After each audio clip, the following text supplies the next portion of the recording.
Baiklah pemirsa, untuk membahas lebih lanjut terkait dampak yang ditimbulkan akibat kekurangan gizi pada anak, saat ini kita sudah terhubung bersama ahli gizi Sumatera Selatan sekaligus Ketua PDASDI Sumatera Selatan, Ibu Yenita. Baik, selamat siang, apa kabarnya Ibu?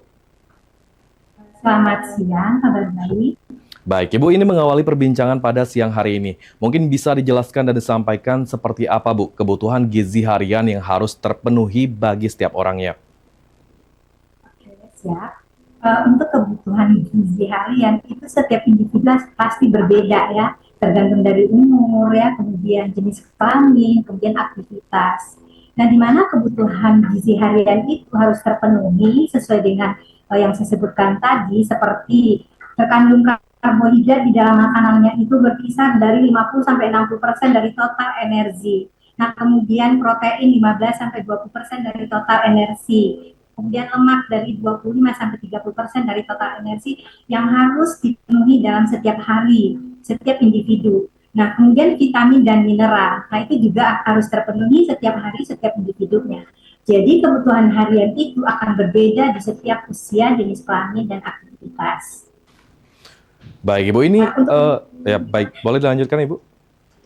Untuk memenuhi kebutuhan harian tadi yang kita sebutkan dengan jumlah kalori, jumlah protein, jumlah karbohidrat, jumlah lemak, itu semuanya harus tercermin di dalam makanan kita sehari-hari seperti piringku. Jadi kita sekarang untuk kebutuhan gizi seimbang itu kita melihat isi piring. Jadi isi piring kita itu.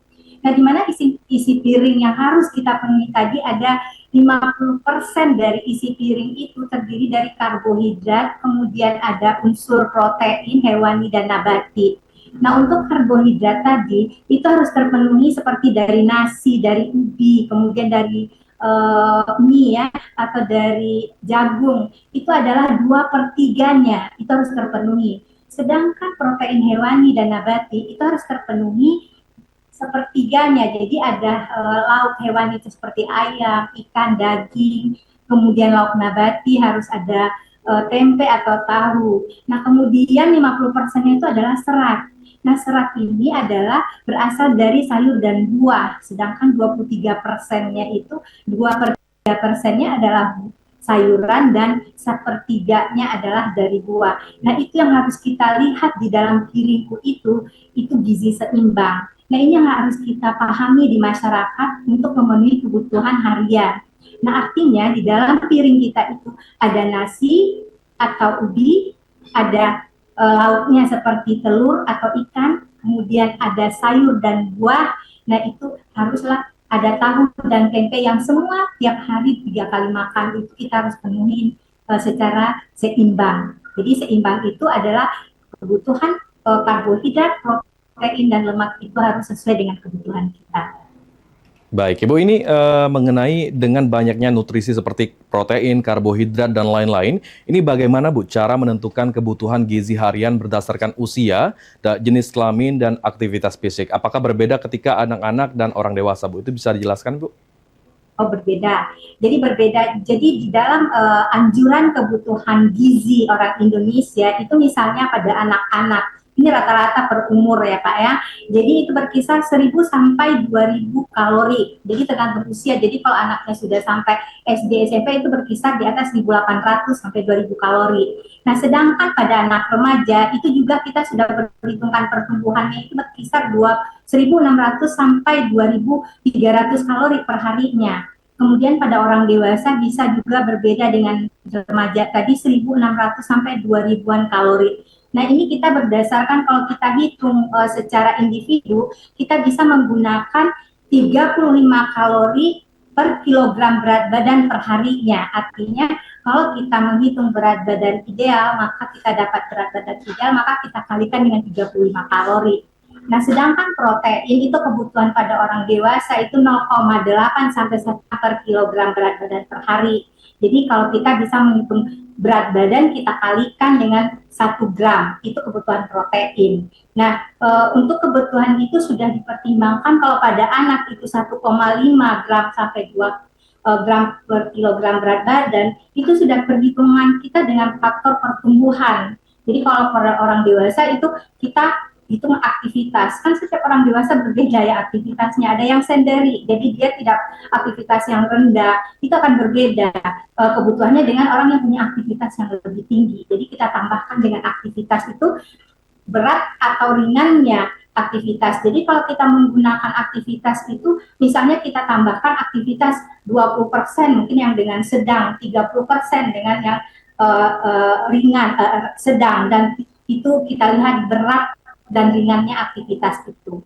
Jadi tidak sama semua kebutuhan itu setiap individunya.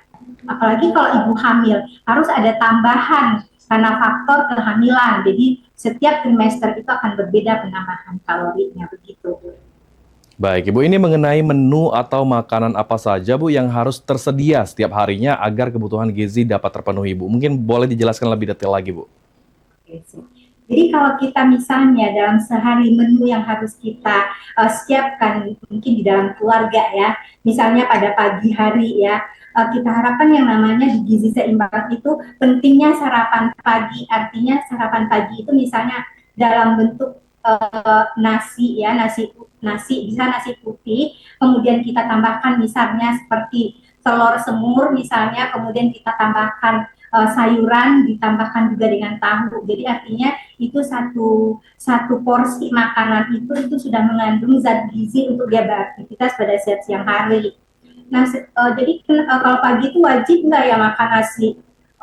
Bisa diganti. Jadi artinya kita mengganti atau menukar seperti mau makan nasi goreng atau mau makan roti ya. Jadi itu bisa. Jadi artinya menu itu harus terpenuhi kebutuhannya sampai kita nanti pada siang hari. Nah, kemudian pada jam 10 kita bisa makanan ringan atau kita katakan itu snack itu kalau kita anjuran yang sehat mungkin itu hanya seperti buah ya Pak ya, seperti buah, kemudian juga bisa juga dalam bentuk puding. Nah, kemudian pada saat makan siang itu namanya makanan lengkap ya, makanan lengkap itu makanan utama siang hari yang harus terpenuhi untuk kita beraktivitas di siang, yaitu sekitar siang itu makan nasi itu kalau pada orang dewasa itu sekitar 200 sampai 250 gram nasi. Kemudian lauknya misalnya ayam itu bisa 50 gram, kemudian tempe 50 gram, dan sayuran itu 1 gelas atau kita katakan 100 mili atau kita ukuran rumah tangga 1 mangkok kecil gitu, 1 mangkok sedang. Nah itu pada makan siang. Nah, berapa ukuran makan malam itu hampir sama, tidak jauh berbeda dengan ukuran makan siang dan malam. Nah, untuk snack itu sore boleh kita misalnya untuk mengkonsumsi juga seperti ya puding, ya salad buah ya atau buah lah gitu ya Pak ya. Kemudian usahakan makan itu 3 jam sebelum tidur, tidak ada aktivitas makan lagi. Nah, dan jangan lupa juga di dalam kebutuhan kita sehari selain dari makanan utama pagi, snack jam 10, makan siang, snack sore, dan makan malam, juga harus memenuhi kebutuhan cairan. Nah, kebutuhan cairan ini sangat penting di dalam proses, membantu semua proses metabolisme dalam tubuh kita agar membantu kelancaran, terutama juga di dalam pengeluaran sisa-sisa metabolisme, maka kita memerlukan cairan itu paling kurang 8 gelas per hari. Nah, di dalam menu-menu yang kita buat atau kita sajikan itu sangatlah harus divariasikan. Karena di dalam gizi seimbang juga harus memvariasikan makanan atau bahan makanan yang ada di dalam menu kita.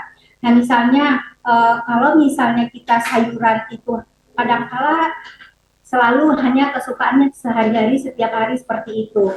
Misalnya bisa di wortel, bisa diganti dengan labu siam, bisa dicampur lagi dengan sayuran seperti bayam, campur lagi dengan toge. Jadi variasi sayuran yang banyak, begitu juga dengan buah-buahan.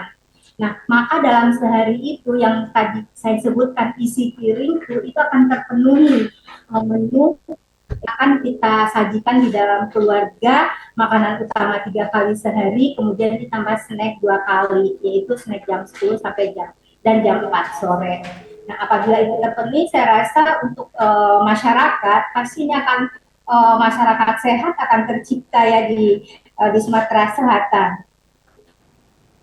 Baik Ibu, ini mengenai dampak Bu ya yang ditimbulkan akibat kekurangan gizi bagi tumbuh kembang khususnya pada anak-anak itu seperti apa Bu jika kita kekurangan gizi Bu?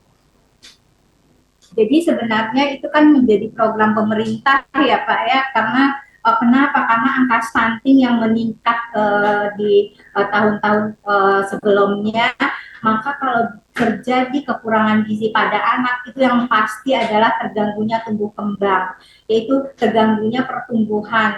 Karena kenapa? Karena kekurangan gizi tadi sehingga harusnya misalnya perkembangan bertambah tingginya pada anak itu butuh yang namanya zat gizi seperti protein, kemudian juga vitamin dan mineral. Nah, kemudian kekurangan gizi ini juga ini akan berdampak terhadap kognitif ya. Kognitif artinya perkembangan pada otak anak. Kemudian kalau anak itu sudah di sekolah, misalnya seperti anak SD, nah ini akan itu konsentrasinya terganggu, jadi nggak fokus untuk mendengar pelajaran dari gurunya. Nah, di samping gangguan kognitif juga, itu juga ada gangguan yang namanya gangguan kesehatan. Nah, gangguan kesehatan ini artinya pasti terjadi yang namanya imunitas yang rendah dan anak rentan terhadap infeksi. Jadi mungkin anak mudah dengan terjadinya batuk pilek, kemudian terjadinya radang dan infeksi lainnya. Ini salah satu juga yang perlu diperhatikan akibat kekurangan gizi. Di samping itu gangguan risiko penyakit. Nah, pada anak yang kekurangan gizi, risiko penyakit itu adalah seperti pneumonia, seperti diare. Ini sangat mungkin terjadi karena memang anak yang gizinya kurang itu daya tahan tubuhnya juga akan menjadi lebih rendah.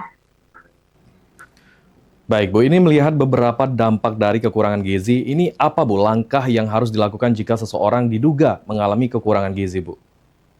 Oke, jadi apa yang mesti langkah-langkah yang harus kita lakukan? Yang pertama, orang tua harus membawa anaknya ke tempat-tempat pelayanan kesehatan seperti di posyandu, kemudian ke puskesmas. Nah, apabila sudah terjadi dengan penyakit infeksi yang berat, ya artinya harus dirujuk. Nah, tetapi di dalam penata laksanaan anak yang kekurangan gizi, artinya kita harus menghitung lagi berapa sebenarnya kebutuhan gizi yang harus kita cover kepada anak supaya anak bisa terpenuhi kebutuhan gizinya. Nah, artinya di sini kita menambahkan energi, protein, vitamin dan mineral yang dibutuhkannya. Artinya di dalam makanannya ini haruslah kita perhatikan. Nah, apabila anak ini terjadi gizi kurang, artinya dia belum gizi buruk ya, jadi ada gizi kurang, gizi buruk. Nah, di gizi kurang ini, jadi kita akan memberikan edukasi kepada si ibu bagaimana cara membuat makanan pada anak di rumah. Jadi selama ini kebiasaan anaknya seperti apa, makanan apa yang kurang dikonsumsi, apakah makanan yang diberikan itu sudah cukup belum nilai gizinya. Nah, maka kita akan menjelaskan bagaimana cara-cara memenuhi kebutuhan gizi pada anak. Misalnya, anak ini rata-rata biasanya gizi kurang itu pasti sulit ya untuk mengkonsumsi makanannya karena pasti nafsu makannya yang rendah. Maka si ibu harus belajar memodifikasi makanan untuk anaknya, seperti misalnya anak kan kalau misalnya dia nggak suka buat makanan yang utuh, misalnya nasi utuh dilihat. Nah, mungkin di sini kita bisa mengajarkan misalnya telurnya didadar, nasinya diumpetin di dalam telur dadar, kemudian kita irisin wortel, terus kita gulung ya. Nah, kalau kita gulung seperti itu, si anak mungkin akan tertarik. Jadi kita namakan namanya nasi gulung, tetapi di luarnya tuh misalnya telur dadar ya. Jadi di dalamnya kita lengkapin dengan sayuran, jadi tersembunyi sayuran itu. Karena pada anak itu sangat sulit untuk mengkonsumsi sayur kalau orang tuanya tidak bisa memodifikasi makan supaya anaknya bisa makan. Nah, untuk memenuhi kebutuhan anak kurang, ini peran orang tua sangat penting sekali di dalam memberikan makan pada anak. Jadi orang tua harus memang waspada sekali terhadap makan yang diberikan. Jadi seperti misalnya pagi anak harus disediakan makanan yang sesuai dengan keinginan. Jadi sekarang ini kita bukan mengatakan bahwa ini harus dimakan, tetapi kita harus melihat anak tadi sukanya yang mana. Nah, seperti itu. Karena kan orang tua yang tahu ya bagaimana anak itu suka atau tidak dengan makanan. Kadang-kala si anak menolak makan karena mungkin makanan yang disajikan tidak sesuai dengan seleranya. Nah, disinilah bagaimana kreativitas orang tua diharapkan di dalam memenuhi gizi sehingga anak tidak kurang gizi.